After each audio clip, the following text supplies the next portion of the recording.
नमस्कार, मैं हूं विनय प्रताप सिंह और द इंडियन ग्लोबल न्यूज में आपका बहुत बहुत स्वागत है। आज हम बात करेंगे सम्राट अशोक। सम्राट अशोक जिनका जन्म 304 ईसा पूर्व में राजा बिंदुसार के यहाँ हुआ था और राजा बिंदुसार ने सम्राट अशोक का बहुत अच्छे से लालन पालन किया और बहुत अच्छे से उन्होंने मतलब सम्राट अशोक को सुख सुविधाएं दी। जो भी उन्होंने देने को सोचा था वो सभी को उन्होंने दिया था, क्योंकि बिंदुसार एक राजा थे और राजा का पुत्र था मतलब जो अशोक थे। तो अशोक को मतलब सारी सुख सुविधाएं मिली और अशोक बचपन में ही मतलब घुड़सवारी और तीरंदाजी इनमें बहुत ही निपुण होते हुए जा रहे थे, क्योंकि वो कला विद्या भी इनकी सीख रहे थे, तो इसीलिए वो निपुण होते जा रहे थे। इतिहास के जानकारों के मुताबिक बताया जाता है कि राजा बिंदुसार की 16 और पटरानियां सम्राट अशोक के मतलब 101 भाई थे, तो उनमें से ही मतलब एक थे अशोक। और अशोक का जो बड़ा भाई था वो मतलब राजगद्दी और इसके ही चाह में रहता था ज्यादातर। लेकिन जो अशोक का बड़ा भाई तो था मतलब उसे राजगद्दी मिल गई थी, क्योंकि वो बड़ा था सब में, तो उसे राजगद्दी मिल गई तो कोई बात नहीं थी। राजगद्दी मिल गई तो मैं अशोक को भी मतलब पहले कोई दिक्कत नहीं थी और ना ही तो उन्हें कोई इन चीजों से मतलब था, क्योंकि अशोक पहले से ही मतलब बौद्ध भिक्षु के साथ में रहते थे। उन्हें इस राजपाट से कोई मतलब नहीं था एक तरीके से।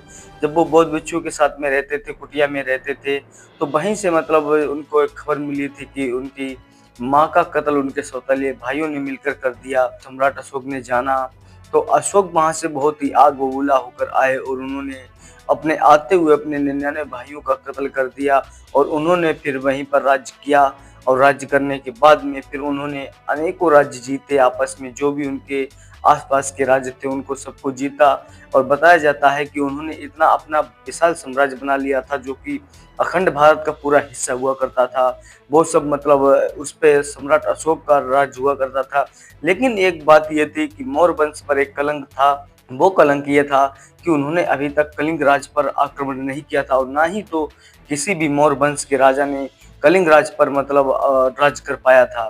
तो ये चाह में सम्राट अशोक ने ये चाहा कि हम इस कलंक को दूर करेंगे और कलिंग राज पर मतलब आक्रमण करेंगे, कलिंग राज पर युद्ध करेंगे। तो सम्राट अशोक तो मतलब युद्ध करने के लिए तैयार थे और ये मतलब उन्होंने कहा कि घोषणा कर दो कि कलिंग राज पर हम अब आक्रमण करेंगे। तो कलिंग राज बहुत ही शक्तिशाली और बहुत ही मतलब प्रतिभाशाली था, वहाँ का राज पूरा प्रजा उसकी थी। लेकिन जब अशोक ये निर्णय कर चुके थे हम कि कलिंग पे करेंगे आक्रमण और अपने जो कुल पर जो दाग लगा है उस दाग को हम हमेशा हमेशा के लिए मिटा देंगे, तो कलिंग पर जब आक्रमण किया तो बताया जाता है कि कलिंग पर इतना विध्वंसकारी आक्रमण था, क्योंकि उसमें छोटे बच्चे, बूढ़े, महिलाएं, सबका एक तरीके से नरसंहार हो रहा था और सबका कत्ल हो रहा था।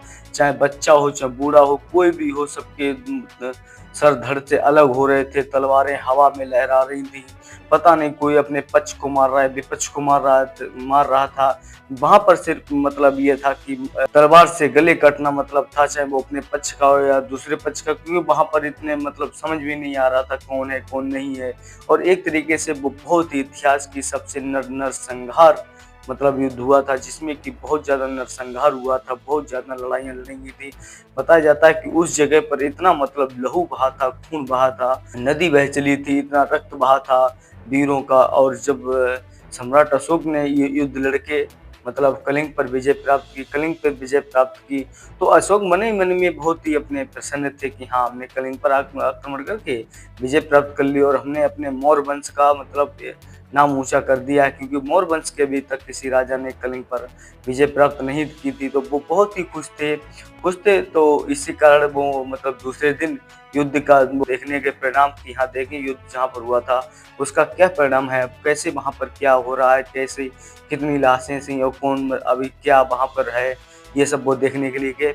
जब वो दूसरे दिन वहां पर देखने गए तो उन्होंने चारों तरफ देखा, छोटे बच्चे और महिलाएं और जो बेचारे बुजुर्ग थे उनका कोई भी इस युद्ध में कोई भी संबंध नहीं था, वो सब भी इस मतलब युद्ध में मारे गए हैं। और जो जो छोटे बच्चे थे उनकी चीखें चिल्ला रही थी आसपास। तो सम्राट अशोक तो वहीं से मतलब थोड़े एक तरीके के दुखी हो गए थे, लेकिन सामने एक उनके बौद्ध भिक्षु खड़ा था।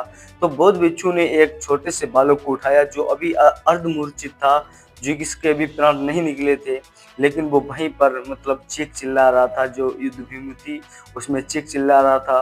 तो एक बौद्ध ने उस बच्चे को अपने हाथों में उठाया और अशोक की मतलब हाथों में उठाकर भाव-बनाई करने लगे कि हाँ, आप तो सम्राट अशोक हो, आपने तो अपने मौर्य वंश का कलंक ही मिटा दिया है, जिस प्रकार से आपने लड़ाई की है। आपने बहुत ही अच्छी लड़ाई की है, बहुत अच्छी आप राजा हो, जिस प्रकार से आपने अभी तक अपने जो कुल पे कलंक लगा था उसको हटा दिया है। उसकी मतलब सम्राट अशोक की बहुत ही भाव-बनाई वो कर रहे थे, लेकिन उसके बाद में जो उन्होंने एक बात कही थी, उन्होंने उस बच्चे को उठाकर कहा था कि आप अगर इस बच्चे में अगर एक जान डाल दो, इसमें अगर जान डाल दो, तो हम आपको और ही महान राजा जान जाएँगे, क्योंकि आपके कारण से इतने लोग मरे हैं, इतना नरसंहार हुआ है।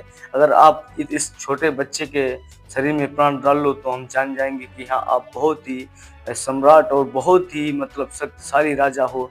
तो ये सुनकर सम्राट अशोक कुछ भी ना कर पाए और सम्राट अशोक के भी आँखों में आँसू आ गए कि ये बौद्ध भिक्षु हमसे कह क्या रहे हैं, और वो समझ गए थे कि हाँ, बौद्ध भिक्षु क्या कहना चाहते हैं। तो उन्होंने वहीं पर उनका मतलब हृदय परिवर्तन हो गया और उन्होंने वहीं से ही मतलब बौद्ध धर्म अपना लिया और वो जो राजपाट जो उनको वो कर रहे थे, वो सब राजपाट छोड़कर वो बौद्ध धर्म में चले गए और वहीं से वो शांति के मार्ग पर निकल गए और उन्होंने बाद में कभी भी ऐसा कोई नरसंहार नहीं किया और बाद में वो सभी को शांति का मार्ग बताने लगे थे। तो ये थे हमारे महान सम्राट अशोक की जीवनी। और हाँ, अगर आप लोगों को हमारी वीडियो अच्छी लगी तो हमारी वीडियो को लाइक और चैनल को सब्सक्राइब अवश्य कर दें। हम मिलते हैं किसी नेक्स्ट वीडियो में, किसी नेक्स्ट टॉपिक के साथ में। तब तक के लिए जय हिंद, जय भारत।